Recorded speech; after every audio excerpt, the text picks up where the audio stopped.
think that whatever it is that we do, if we have a place, a safe place like we have here, that we can be heard. Yes, they're not responding, but they are doing something with your email. It's very fascinating. And understood that, be encouraged that whatever it is that you're doing, wherever you are in your own lane of work that God has purposed you to be in. And you take ownership of that. Take ownership Got of you. that. And with you all in different places, I just respect you all so much coming from all these different time barriers. I just wish I just could just take and hug you all.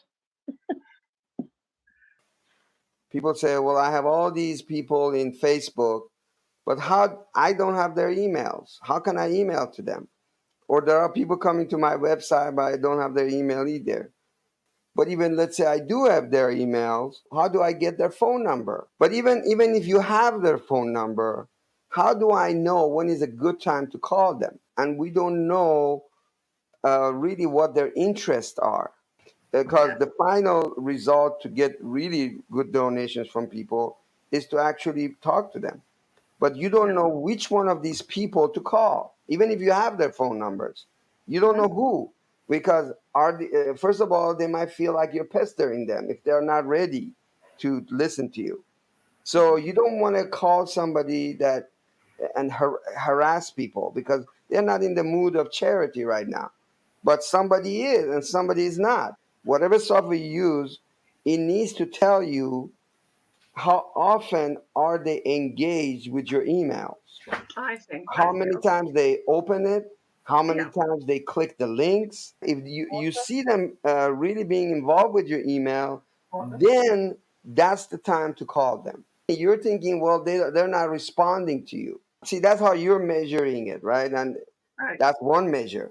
But there's other measures. There's people that just open your email one time, maybe once every other month. Then there's other people that open your email every time. There's other people that click the links in your emails once in a while. So you got to categorize all these people into what they do with your email. Yes, they're not responding, but they are doing something with your email. It's very fascinating. Yeah. So if we see somebody, only once in a great while opens your email, what this system will say, hey, you better not email these people every day, or every other day or every week. These people don't want to be bothered so much. So just email them once a month. So now they're going to say, wow, these people are not constantly emailing me. Looks like they understand me. You categorize them by topics. Okay, let's say you send them a bunch of emails on the topic of world peace. And then they always open those emails. But when you send them emails about women's rights, they don't open. So that Ah. means, see what I'm saying? You segment them. So don't send them emails that has to do with women's rights. This means, again, they don't feel you're bothering them with something they're not interested in. But they don't want to tell you they're not interested. By seeing which emails they're opening, then we can know what topics they're most interested in. And if we respect that, then they're more willing to donate. You see them, they're very interested in feeding the hungry, but not Mhm. the other stuff. So what you do, you say, okay, I'm going to send them three emails a week on that topic and not send them anything else at all, where everything is always the same email for everybody. People don't feel respected or understood. So what we're trying to do, we're trying to move away from that broad system, generic system, into a very personalized system where everybody feels very valued, just like a mother makes a child feel very personally paid attention to. So this one doesn't like chocolate, the other one likes vanilla. If they open it more, we send them more. If we open less, we send them less. The whole point of all this to work less, mundane stuff and more creative stuff, which is Yeah. like actually calling people, sharing stories, sharing testimonies. 5 years, we can take them from just a little contact on Facebook, all the way to actually being able to call them, meet them in person. Somebody doesn't open your emails for a whole year. It's fine. You still have their email, and then you suddenly see them. The system will tell you, "Oh, somebody is starting to open your emails again," Mhm. and automatically sends them an email and saying, "Oh, thank you for coming back." So we love everybody, and that's the nature of a mother, right? Just a simple little email once in a while. You haven't forgotten me. They feel that. And then at the right moment in their life, but because you didn't give up emailing them, something lights up. And but if we just email people, oh, they're not responding, okay, just delete them from our email. No, then that's where we go wrong. We need to just be consistent in our email. I mean, the one that you were saying, the database, maybe that's the more Oh, correct. no, yeah, the database and the email system. Yes, I think every tribal messiah should have one. With just a few lessons, everybody uses it. You don't need to look for an expert. You don't look for a Is technician. it self-explanatory? Well, yes, some of it Self-explanatory? is, some of it, that's why we're doing the class. We'll run you through all that. So it's very short learning curve. Yeah. If you go to a professional company, they call that a CRM, customer relationship management. Now with AI and all that, it's a lot easier and simpler. Basically, that's what that MailChimp does, is helping you build a relationship. So to know what topics they're interested in, when they're interested in. Facebook is very irregular. You don't know when they're gonna come on Facebook, when they don't come on. You don't have their emails. All you can do is to get them a little interest so they can come to your website.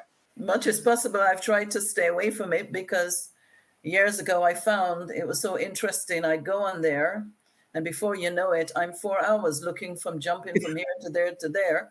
So at one point, I decided, no, I'm not that disciplined. Stay away. That if you don't know what you're trying to do, you get lost in it. And I agree. I get lost in it too. So that's why I don't go there unless I have a very specific purpose. The only time I go to social media is when I want to post something. I don't read so much other people's posts. I want to know the background for a speaker, right? So I go to their Facebook page and get all the information about them. I need to get 20 people to come to my website and sign up for my email. That's my goal. Mormon church missionaries are required to be on Facebook at least 2 hours a day. Really? Every Mormon mom, they're encouraged to have their own blogs. We should be doing. This is how we can That's also. that's exactly why we have the website. The power is in the moms. Those blogs are very genuine and authentic. They're not generic like the websites that we have. There's no face to it. This system is about to nurture the local, the local tribal messiahs, the local centers, the local everything. It's on Facebook that I've been looking up old schoolmates, even family members, church family members who left or are distant. Anybody that I haven't heard a long time from and don't know where they are. This sister Loretta, she was trying to establish a tribal messiah website because she hasn't been in touch with her hometown stuff for years, because she's been nothing but doing missionary work, which is again uses the same system, by the way. You still got to talk to your family on Facebook. Then you get them interested to come to your website. And that website will not be the same as the one you use for like Women Federation work or whatever. You use it specifically for the tribe. These are all free websites, so it doesn't cost you extra to just make another website. And it's very easy and simple. So then you send them to that one, and then you get their emails. Through Mother's autobiography, on page 183, 184, Mother also speaks about the sciences and the technology, and that God is, once in a while, you hear religious people devalue science as having nothing to do with God, and secular people devalue religion as having no practical use. Both sides separate God and science, but both are in error. God wants us to develop science and technology as tools with which we can exercise the dominion of love over all things. You were talking earlier about the interest of the people. How do you know what specific topics they're interested in, what to send to them? How do you do that? Like, we have all these email addresses. Would it be good to make a questionnaire? System that I'm talking about, it gathers in data as you email them, and they open emails and click this and click that. It piles it up through the time, and then tells you what their interests are. If you have a variety of topics that you're sending, then based on which ones they interact with most, obviously that's the one they're interested in. So you're going to be doing a lot more writing, but the writing, 80% of it is done by the AI. So that's why you can do that now. Before you couldn't do that. We really need this information. And we need to build the communities where we can support one another and help each other and raise each other up. And I'm really grateful that you've persisted over the years, because I don't know, I remember you from, I don't know, maybe 20, 30 years ago where you were I think I met you somewhere in US. Yeah, somewhere. Yeah. My wife is so happy that I started this webinar, because I was all in my computer.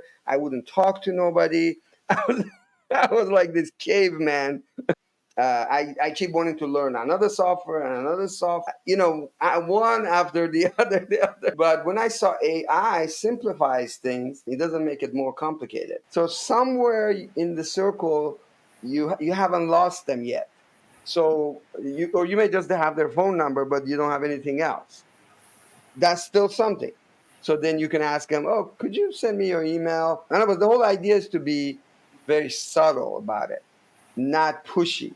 So the purpose of all the posts, emails, everything, ultimately all the way on to calling, is not to convert them, is to know their pain, know their suffering, and be relevant to them. Once we are relevant to them, and then they start opening up, then they feel, you make that friendship, that connection, then naturally, they're going to say, well, let's get together, or, where do you get all this? And they want to know more, and so on.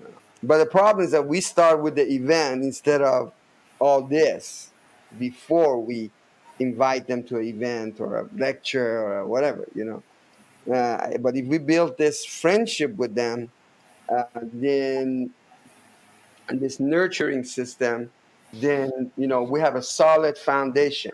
So even if they don't come to this event, they're going to come to something else. I like the way you explain how all these things are interconnected. A next session, all the different types of social media, maybe the history of it and how it's valuable to us today. How do you make an effective post? Mm-hmm. It has different parts to it. How do you title it? Where do you put the link? And basically, the only reason we're going to social media is to put a link to our website, nothing else. If you're totally unknown on Facebook, then, as I said, you may have to first just inspirational stuff in the beginning and not put any link. But your purpose is ultimately to get them to your website. You're not there to stay there. See, that's my point. Because that you own. See, social media, they can take away your account anytime. If they don't like you, they can just take you out. Because it's their website. They own that. So the point is, you got to get them to your website because you own the website. Nobody can kick you out of your own website, So therefore, so that's what we will talk about then, next time, how to start this system with a simple post.